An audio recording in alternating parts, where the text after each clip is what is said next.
We will move on to the meeting of the Urbana City Council for Monday, July 12th, 2021. Will the clerk please call the roll? Councilmember Hersey. Here. Councilmember Colasetti. Here. Councilmember Bishop. Here. Councilmember Wilkin. Here. Councilmember Quisenberry. Here. Councilmember Evans. Here. Councilmember Wu.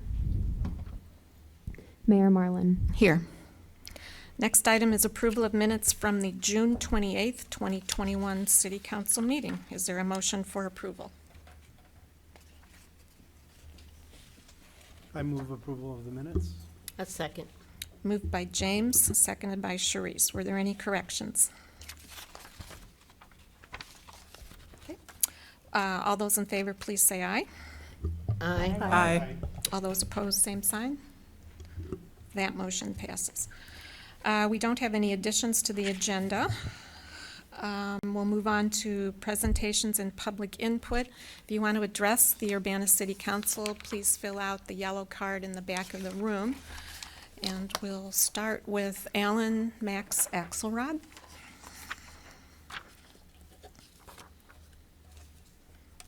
And you'll have 5 minutes to speak. Thank you.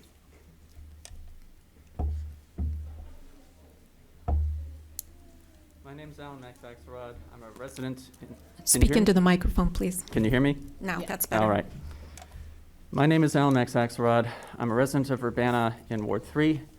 And a year ago today, I received a tweet from Ameren, Illinois, stating their intent to start sending off shut-off notices July 29th of 2020 and to start disconnections August 11th of 2020. I reached out to the governor, and then I subsequently reached out to every organization I knew of. No Ameren shutoffs today has extended utility shutoff moratoria 4 times, has won over $115 million. We have a FOIA out to the Department of Commerce and Economic Opportunity for updated numbers because we know that they have been spending money well past May 17th, and it may well be $200 million that have helped vulnerable Illinoisans. That did not need to happen as it did, where it took 49 member organizations, nearly a year of advocacy, just to have facts recognized that were stated in a 2007 Congressional Research Survey entitled Pandemic Influenza: An Analysis of State Preparedness and Response Plans. It was from the Congressional Research Service. I apologize, I misspoke. I have previously talked to you about the need to recognize the importance of protecting our community members' mental health and well-being and recognizing when other bad faith actors in the community are trying to weaponize that. I'd like to thank Grace for acknowledging that. And this isn't something where I know people are used to cynicism. This isn't something where I'm trying to do this to score any political points or put anybody down in particular. Yesterday, I trained yet another organization on basic literacy when it comes to psychological abuse in community and organizing spaces. This is something that I do regularly because it is so pervasive. So I ask for anybody else who hasn't spoken up on that issue to at least try to do better in the future. I also wanted to state that in my capacity as a Champaign-Urbana Democratic Socialists of America co-chair, we've made some significant progress on the Support for Workforce Training program. Last week, both the Party for Socialism and Liberation and the Democratic Socialists of America began canvassing our community for signing on to a petition calling for 2 particular things: increasing the enrollment of the SWIFT program through obviously asking the cities of Urbana and Champaign to appropriate American Rescue Plan funds, but also increasing the stipends of everyone enrolled. Last week, Mayor Deb Finan of the Champaign City Council said that she was willing to take a risk on the use of American Rescue Plan funds. Things are that serious in our community, and I don't think anybody would deny that things are serious when it comes to gun violence and needing to think outside the box in confronting it.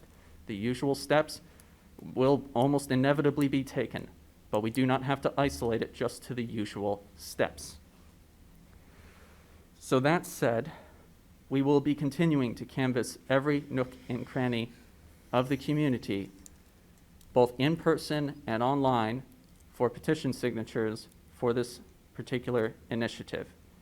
We hope that additional members of this council, thank you to both Chandra and to Grace for walking with the Democratic Socialists of America last week or the week before. Sorry, time's a little bit of an illusion to me at this point, where we were just doing some good old-fashioned community service of showing people where they can get COVID vaccines, a helpline that they can call for domestic violence survivor support, and a phone number they could call for assistance with utility shutoffs.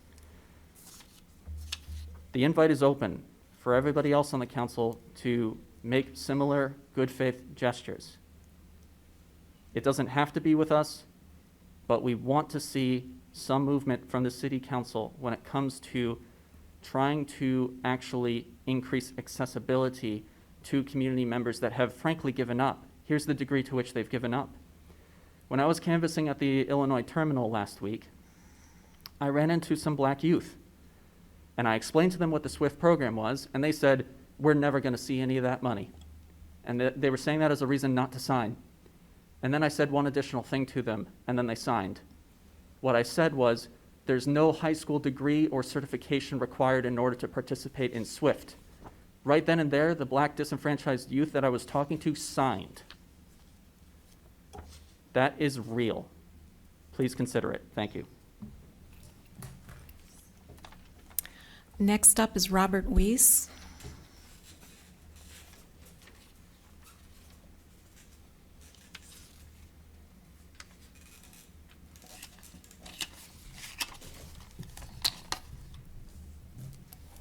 Welcome, you have 5 minutes. My name is Robert Weiss. I live at 1005 Philo Road here in Urbana. I want to thank all of you for giving me this opportunity and time. And Ward 4, I would like for you to write down this number, 390-7588. Her name is Doris. That's my wife. Do another 2174. My phone number on my phone, I don't know. But anyway, I'm here because of parking. The house that I'm living in was put up in 1961. There are 5 feet on each side of it. There's no alley, so the backyard is forgotten. Only thing I have to work with is the front yard. I would like to match the concrete that's existing there and just go to the sidewalk. I got drawings of it. The mayor's even got a copy. And there's a lady, can't think of her name, but anyway, I met her here, that's got a copy of it. The Kevin of the Planning Commission, I'm sure he'd give me a call. I've never seen Kevin, but Trotter is her name. Mm-hmm. The time she come to my house, the first time she pulled in the drive, the second time she parked along the curb and just walked up during your warning flashers and then left. She knows my problem. I'm trying to get this solved. I've got 3 kids. I've got grandkids. My daughter even calls me and has me to move my car in the garage that I've converted from a carport to a garage where she can get her truck in because there's no place to park. Well, I haven't mowed my yard in 2 years because I've got a walker. And I want to pour that out there, but I want to get it set. When I call the people to do the work, they don't have to waste no time but come in here and try to get it set up. So that's why I'm here. It needs to be done. It's really a health, a safety deal. It ain't no planning commission deal. It's for the safety of people getting in and on my property and being able to leave. It's, you have, would you come, call my house, make an appointment, and come by? I would like to show you personally. Trotter didn't realize it till she got to see it and live through it when she had to back out. But I would like for you to call, make an appointment, and we'll be there. And we can maybe get this thing resolved. This has been going on 5 years. Anybody got any questions they want to ask me about it? Well, at this point, we don't do back and forth questions, but we can follow up. I'd sure appreciate it, because Okay.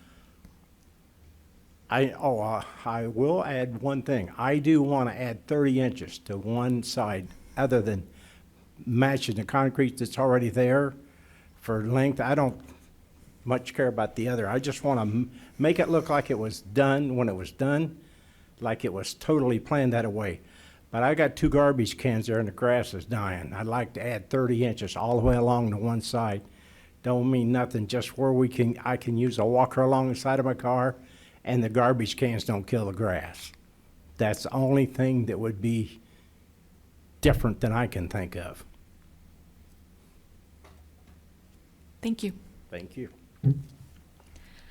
Okay. Next item, or next up is Tracy.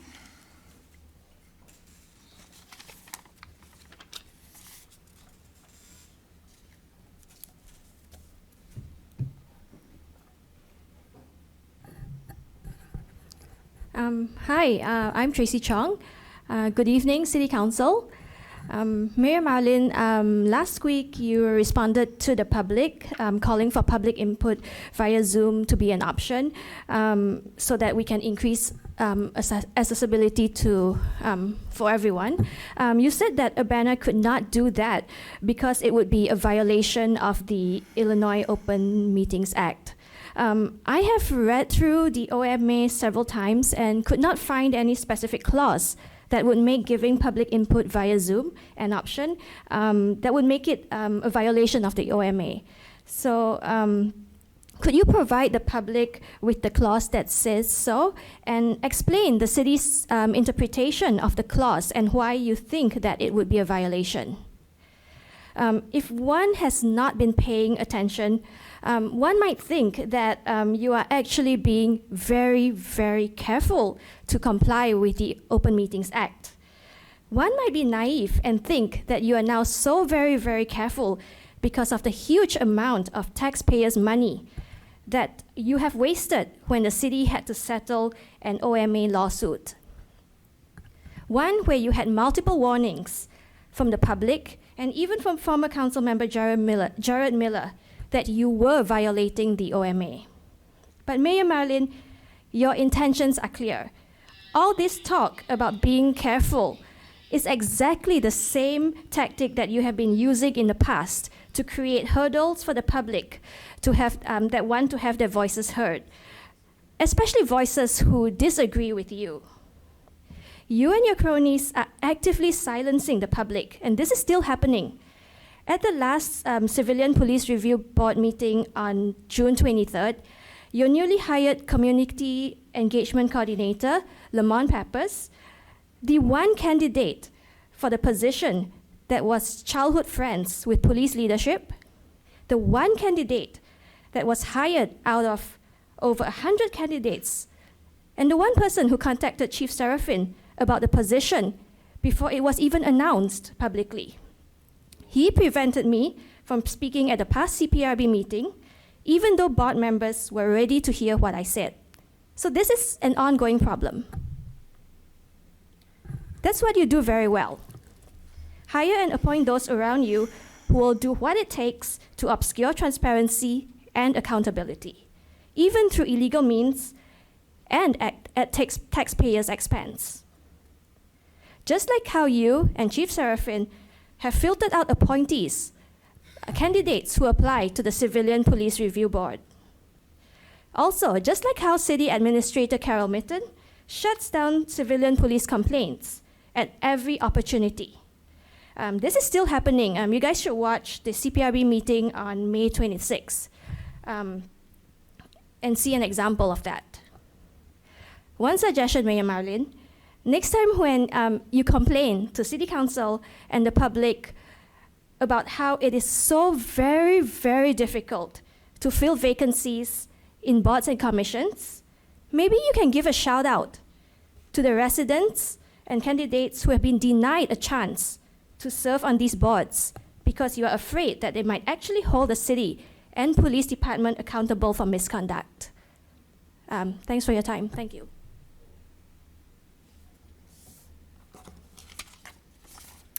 Next speaker is, there's no name. Topic is public input.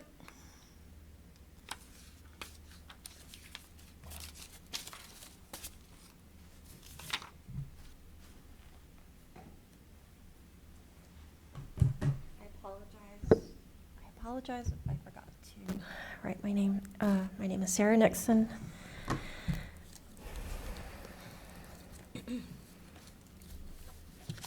Hello, City Council.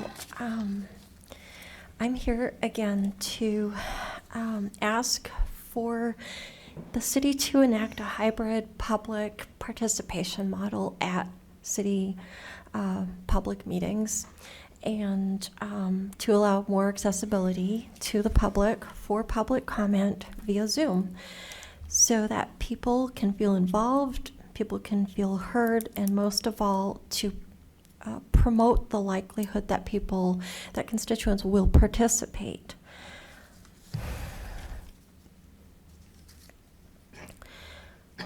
At last week's City Council meeting, Mayor Marlin stated that remote public input would constitute an OMA violation, as Ms. Chong has just spoken to, and stated that the city legal staff has advised this, or a position to this effect.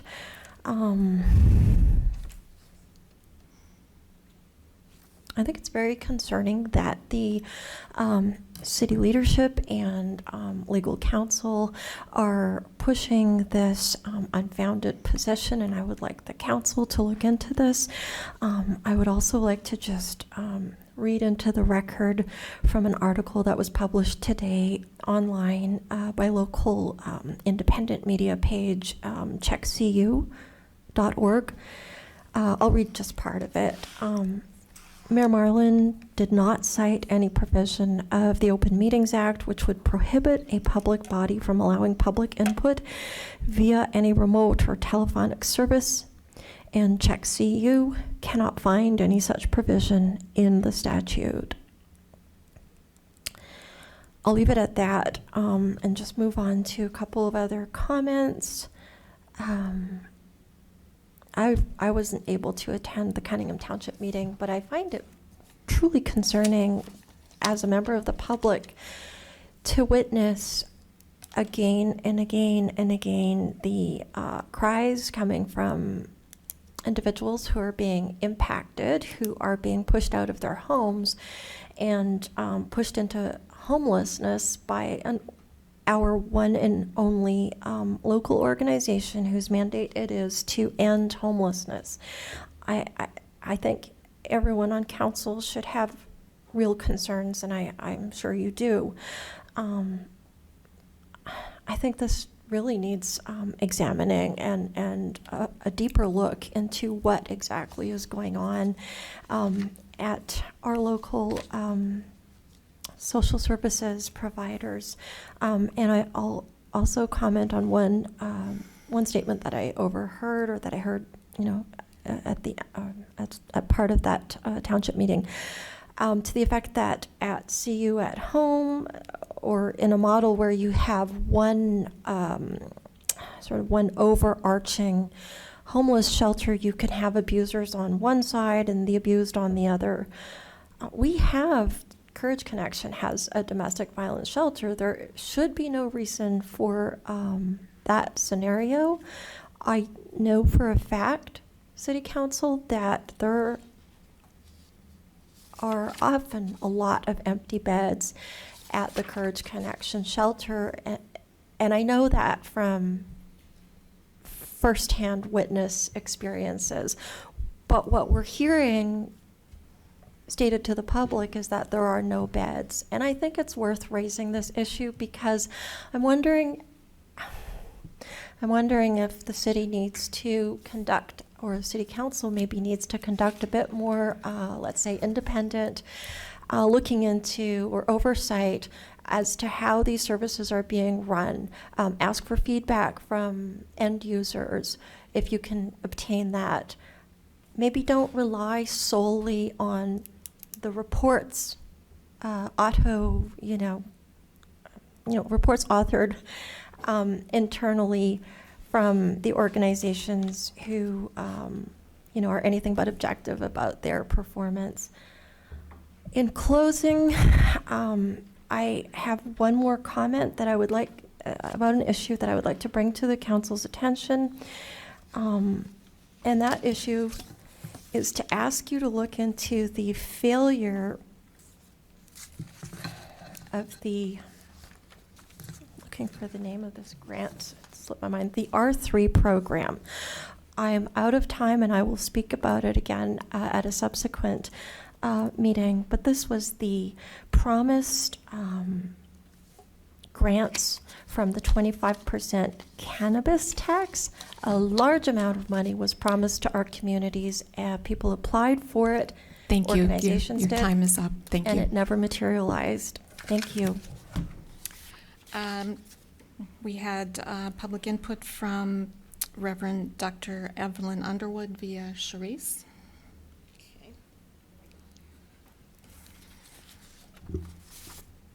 I, Reverend Dr. Evelyn Underwood and Bishop King James Underwood support the SWIFT program, which provides short-term, 1 year or less training in more than 20 career options that leads to employment in in-demand fields with life-supporting wages. Besides tuition and fee waivers to take classes, one may receive assistance in the form of a stipend. I believe this can help families tremendously. Please fully fund this program for Urbana residents or enter into an intergovernmental agreement with the City of Champaign and Champaign County Board. Reverend Dr. Evelyn Underwood and Bishop King James Underwood. Thank you. Next up is Lance Pittman.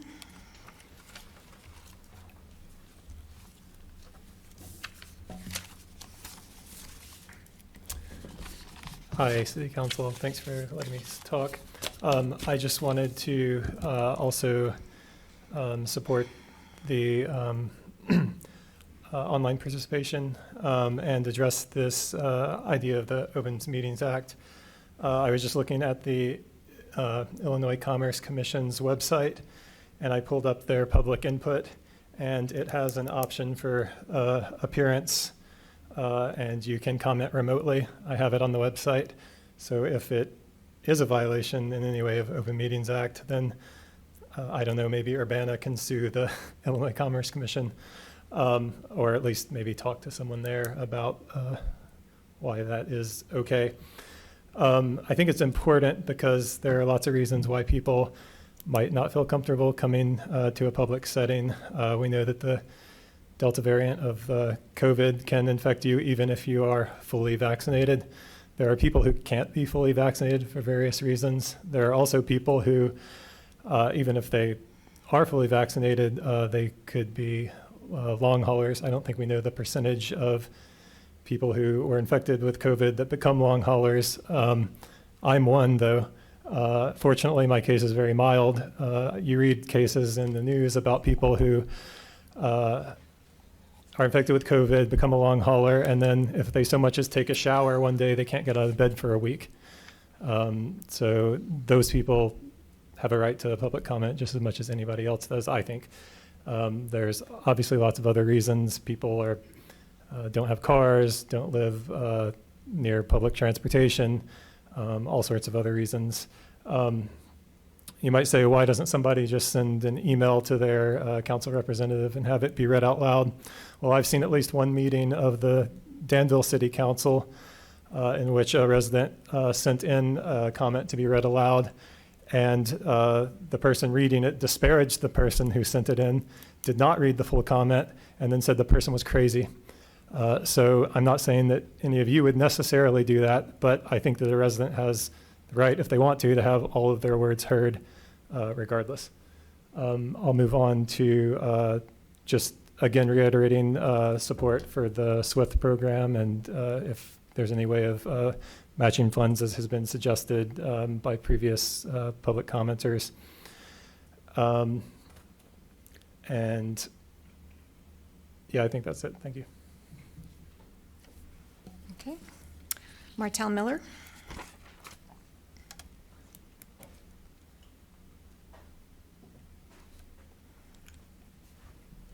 How y'all doing again? I want y'all to support the SWIFT program. Wish y'all really look into supporting that, especially for the young youths that's going through what they're going through. And the miseducation of the schools is not helping the young black men at all. So they need to get where they can take care of themselves, get trades, something they can use. I heard something about the Police Review Board. And when I've been talking about police review boards for over probably 15 years. I wish police review boards could actually have subpoena power. And if it's elected by one person like the mayor, they interview all the people. I don't think that's fair, because I was with a group of Citizen Justice of Peace. We had 2 people in our group that was looking into one was looking into racial profiling. The other one was looking into, I would say, government violence. The violence that's put on you by the government, which that means police brutality. I think it should come in for maybe 3 or 4 board members of picking people for the Citizen Review Board instead of one person, because we need to get the right people in the right seats for the people that's not represented by law enforcement or friends of law enforcement. I'm not anti-law enforcement, but I done had 3 sons actually beat up by the police. One was in handcuffs and pepper spray. It didn't happen in Urbana, it happened in Champaign. Most people know about it. And another thing I'm gonna talk about, when the lady came up here and talked about Courage Connection, the job I've been in, we have dealt with people coming in there and been through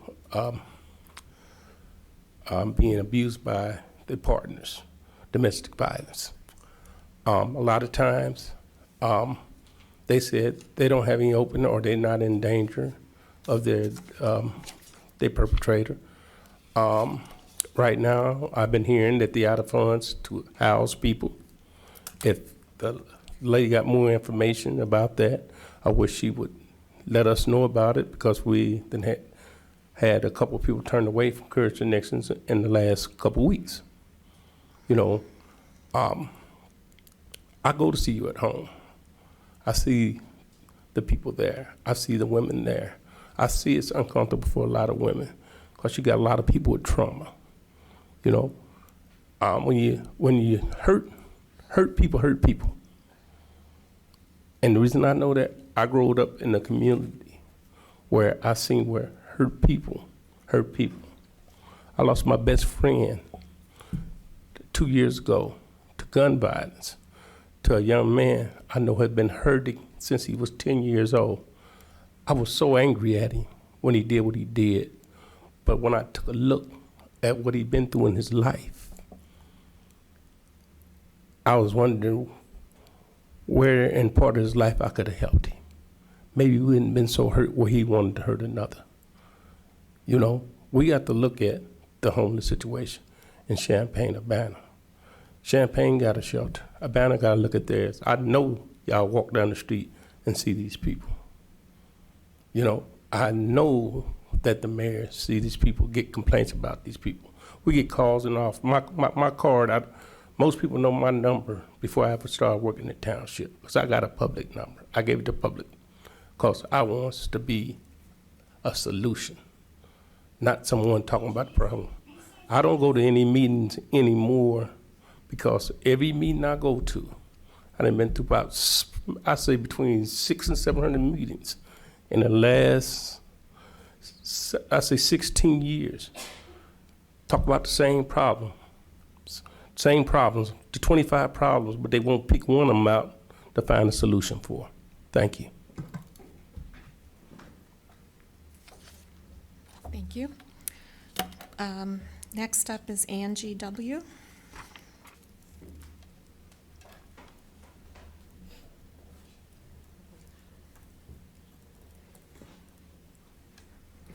Hi. I just really wanted to thank Alderwoman Hersey for getting clarification on the lease at 206 and 208 East California. And I also just wanted to say, no, there has been a lot of negativity around the real estate associated with the two buildings. But Mayor Marlin and Carol Mitten, the city administrator, did stop by, not necessarily to see me specifically, but just to see the buildings that they've heard so much about. And I just happened to run into them there. And they were just very gracious. And of course, the circumstances clearly aren't changing. But it really means a lot when people listen. And that's all I wanted to say. Thank you. Is there anyone else who wishes to address the Urbana City Council? Okay, we'll move on to council input and communication. Any council comments?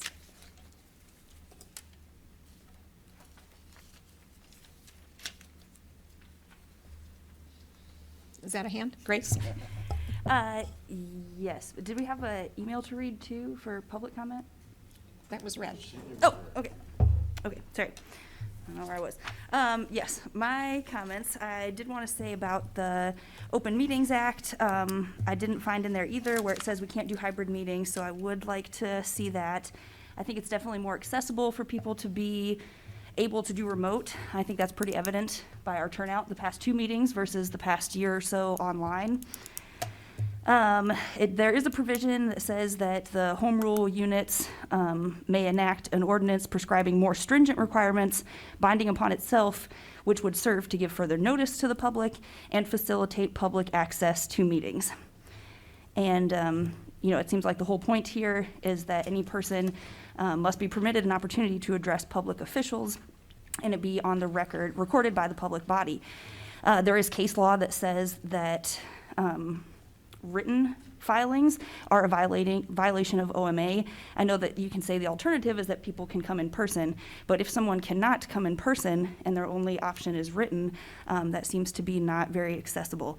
So I would like to have more information on that and think that the way I see it, we can change it, and I'd love to know why not if we can't.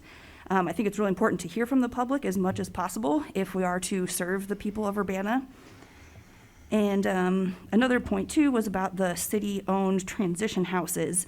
From what I've been gathering, it sounds like the township is happy to partner with the city for the case management aspect of the properties, and the city can still own and maintain the physical properties. Also, to my understanding, the deeds to those properties specify that they are required to be used for transitional housing, that they have not been lately. So I know that this is probably a bigger, longer conversation, but in general, just wondering why they aren't being used and would like to see us partnering on how to use those, because I think that's really important resources for families who may need them. And we know that there is a need and a long wait list for families waiting to get into housing. So I would love to see those put to good use. Thank you. Any other council comments? Chris? I just wanted to confirm Councilmember Wilkins' observations. I too read the OMA, and I can't find any prohibition against Zoom input. So I think we need either to see what it is that prohibits Zoom, and if it's not there, I'm like Councilmember Wilkin. I encourage more public input, and I think it with a limit to an hour, but otherwise I want to increase access and give everybody a chance to speak. Thank you. Jaya? I also would like to just echo actually both of the points that Grace brought up, and specifically wanting to see the documentation of where does it say that, what are our options, making sure that that's clear not only to council but also to the public. James? Yes, thank you. I wanted to talk a little bit about the Open Meetings Act. I have talked to other public bodies in our area, specifically the county, and how they came to their opinion about whether Zoom participation was allowed in their in-person meetings. And they have a an opinion from the state's attorney's office, which I've asked them to share with us, if they could, regarding that. One of the things you have to be careful about is because an act is silent on something, that doesn't necessarily give you the ability to do it. I look at what the governor had to do with his proclamation that allowed us to do this during that time. And I wonder why that was necessary if we could have had public comment all along for Zoom meetings. But I think the best approach, and this is what has happened when the law is silent or if there's a conflict, there's a process we can utilize, which is to make a request to the Attorney General of the state to speak on this. I think it would be very good for the whole state for us to say, this is our question, the law is silent on it, can we do this? And the Attorney General has done this time and time again, and they are the lawyer of the state. They are the interpreters of the law. And if they say we can do it, then we can do it. And I would be one who would say that we should do it because I do believe in broader public input and removing barriers, but I don't believe that you can't look at the Open Meetings Act and say, I don't see anything forbidding this. That means we can do it. There are other parts of the act that talk very specifically about what needs to be in person and what's not allowed.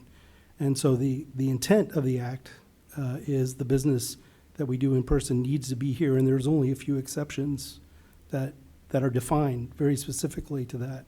And so I would prefer to go the route of asking the Attorney General for an opinion and helping the whole state move forward into this new normal that we could take advantage of. Thank you. Any other comments? Okay, I have a couple.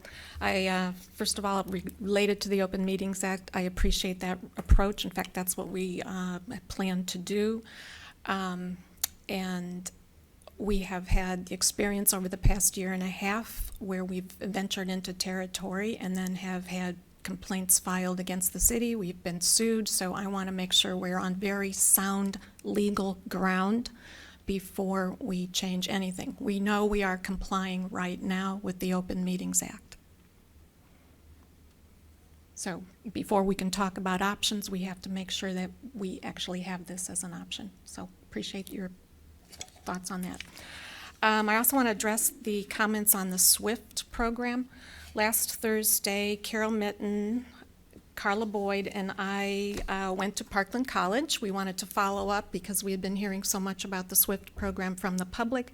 We met with President of Parkland College, Tom Ramage, Executive Vice President Pamela Lau, the Director of the SWIFT program, Alicia Beck, and Communications Director Stephanie Stewart. And it was a very good meeting. We obtained, nice background on the SWIFT program as well as the many other workforce development and workforce training programs at Parkland.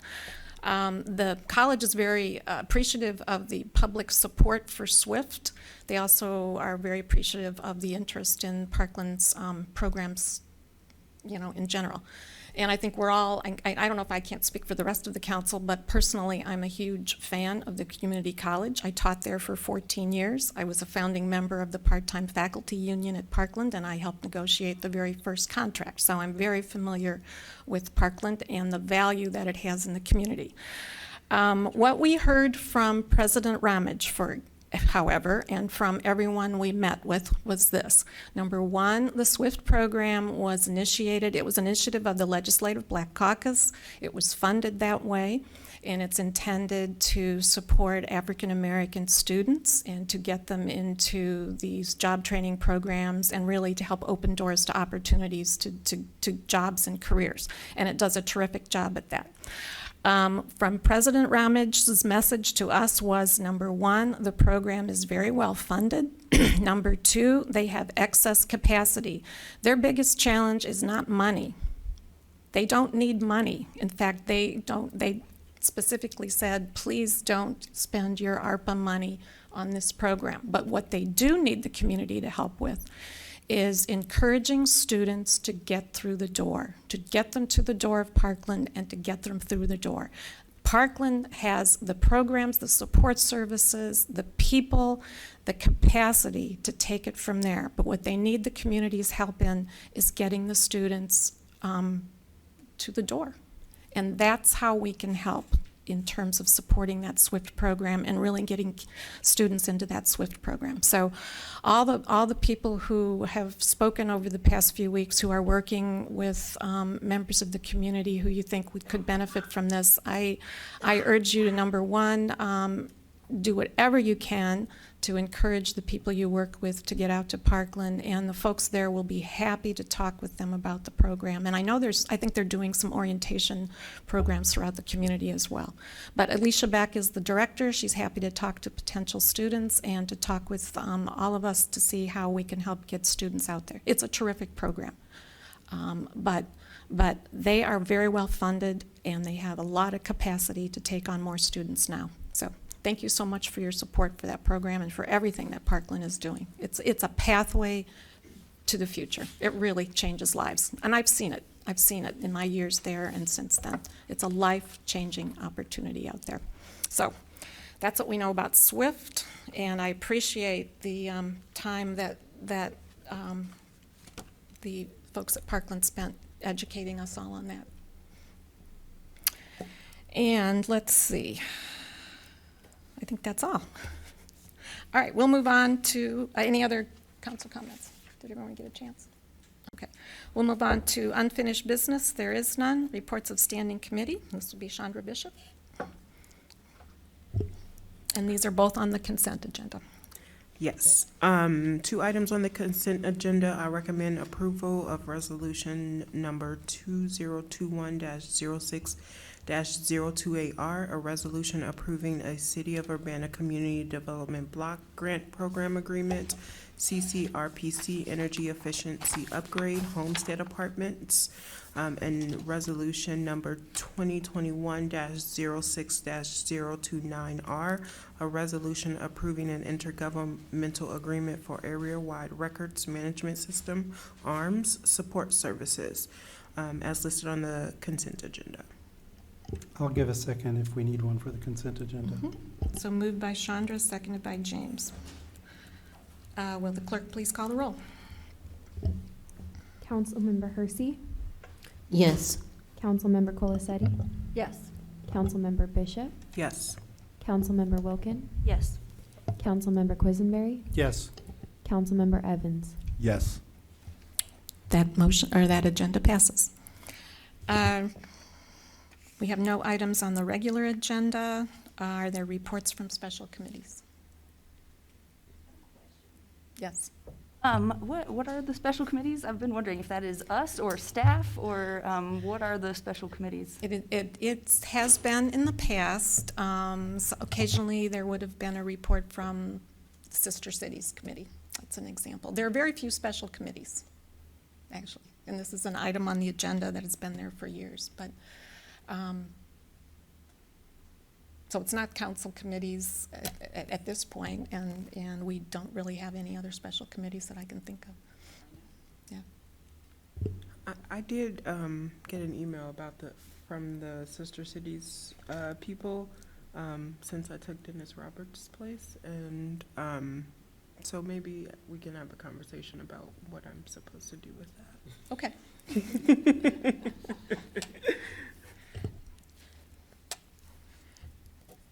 Happy to do that. Reports of officers. None this week. There's no new business. With no further business, then this meeting stands adjourned.